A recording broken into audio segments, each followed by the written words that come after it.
এখন আমাদের শিক্ষক মিছিল শুরু হবে। সকলের মিছিল আছে, যেখানে সারা বিশ্ব এগিয়ে যাচ্ছে, বাংলাদেশ এগিয়ে যাচ্ছে, সেখানে একজন মূর্খ লোককে যদি নেতৃত্ব দেওয়া হয় তাহলে আমার ভোট চাওয়ার কোনো অধিকার নাই।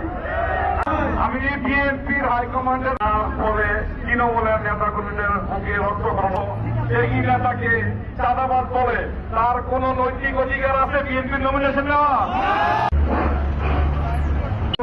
আপনি নিজেও সদর লন্ডন থেকে 8,000 কিলোমিটার দূর থেকে বক্তব্য দেন, সেই বক্তব্য আমরা শ্রবণ করে আমরা সেই বক্তব্যের উপরে কাজ করি। সেটা হচ্ছে এই শিক্ষার মান বৃদ্ধি করা, শিক্ষাই জাতির মেরুদণ্ড, শিক্ষা ছাড়া কোন জাতি আগাতে পারে না। তাহলে আপনি কেন মূর্খকে সংস্কৃতি দিবেন? বিকল্প নেই। আমরা এই মানববন্ধন থেকে কেন্দ্রীয় নেতৃবৃন্দের প্রতি আকুল আবেদন, আপনারা আল্লাহ মোহাম্মদ ইয়াসুদ্দিন সাহেবকে তাদের দিকে কান্দারি করে আমাদেরকে ঘোষণা করেন।